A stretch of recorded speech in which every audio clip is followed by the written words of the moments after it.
अस्सलाम वालेकुम dear students, welcome to biological knowledge. आज का हमारा नेक्स्ट टॉपिक है biological method, biology first year and first chapter.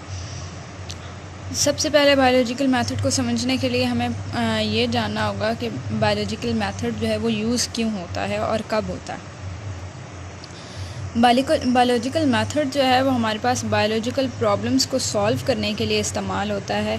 अब हमारे पास बायोलॉजिकल प्रॉब्लम क्या है? कोई भी ऐसी प्रॉब्लम जो लिविंग ऑर्गेनिज्म से एसोसिएटेड हो वो हमारे पास बायोलॉजिकल प्रॉब्लम कहलाती है। इसमें हमारे पास कोई बीमारी हो सकती है या कोई फूड रिसोर्सेज की कमी and many more things like that. अब बायोलॉजिकल मेथड क्या होता है?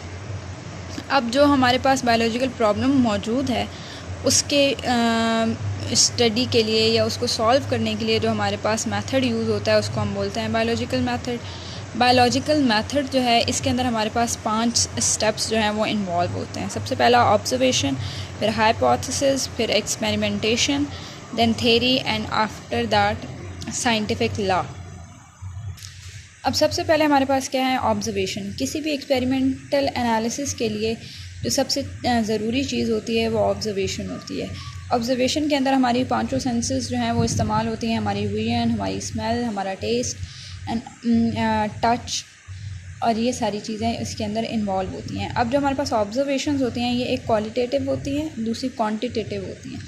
जो क्वांटिटेटिव एनालिसिस हैं ये हमारे पास ज़्यादा एक्यूरेट मानी जाती है क्योंकि इनका हम रिकॉर्ड रख सकते हैं in the form of number या वेरिएबल्स, जबकि क्वालिटेटिव एनालिसिस या ऑब्जर्वेशन का हम कोई रिकॉर्ड इस तरह से नहीं रख सकते। और जो हमारे पास ऑब्जर्वेशंस ऑर्गेनाइज होती हैं उसको हम डाटा की फॉर्म में ऑर्गेनाइज करते हैं।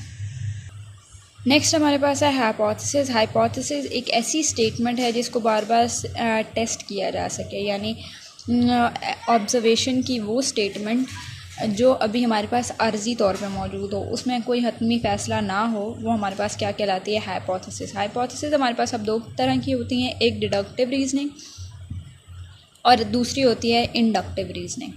डिडक्टिव रीजनिंग में क्या होता है कि हम एक जनरल स्टेटमेंट से स्पेसिफिक स्टेटमेंट की तरफ जाते हैं।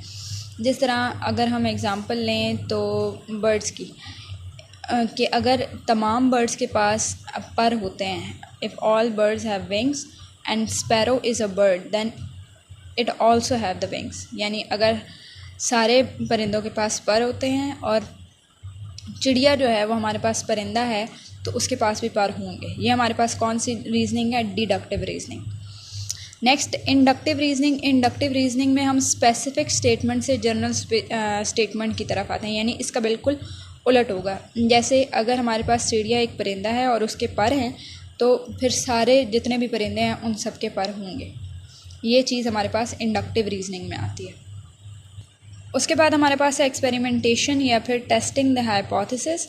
इस प्रोसेस में क्या होता है, जो हमारे पास हाइपोथेसिस आ गई है उसको हम केयरफुली बार बार टेस्ट करेंगे और उसको गलत साबित करने की कोशिश करेंगे। अगर बहुत सारे एक्सपेरिमेंट्स के बाद भी वो हाइपोथेसिस जो है गलत साबित नहीं होता तो फिर हम उसको जनरली एक्सेप्ट कर लेंगे, लेकिन इसको और भी ज़्यादा केयरफुली जो है टेस्ट करने के लिए आगे से आगे फार्मूलेट किया जाएगा।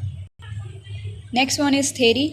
जब एक सीरीज़ ऑफ हाइपोथेसिस जो है वो सपोर्ट किए जाए काफ़ी रिज़ल्ट से, यानी अगर एक हाइपोथेसिस है उसको हमने बार बार टेस्ट किया है लेकिन उसका रिज़ल्ट सेम आ रहा है हमारे पास, तो वो जो हाइपोथेसिस है वो हमारे पास एक थ्योरी बन जाती है। जिस तरह हमने डार्विन्स थ्योरी पढ़ी है, प्रेशर फ्लो थ्योरी पढ़ी है, सेल थ्योरी पढ़ी है, ये सारी चीज़ें जो हैं ये हमारे पास थ्योरी की एग्ज़ाम्पल में आती हैं। लेकिन थेरीज़ जो है वो हमारे पास ये नहीं है कि थेरीज़ अगर हाइपोथेसिस जो है वो हमारे पास सही साबित हो गई है, वो थेरी बन गई है, तो थेरी हमारे पास हरफ़ आखिर है, थेरी जो है वो चेंज नहीं हो सकती। थेरीज़ हमारे पास चेंज हो सकती हैं। अगर इसके बाद हम इस पर टेस्ट करें और इसका रिज़ल्ट सेम नहीं निकले तो इट मे बी चेंज्ड। उसके बाद नेक्स्ट हमारे पास आता है साइंटिफिक लॉ। बहुत सारे साइंटिस्ट जो हैं वो ट्राई करते हैं कि जो थेरीज़ हैं ये फाल्सिफाइड जो हैं हो जाएं, यानी इसको डिसप्रूव करने की कोशिश करते हैं।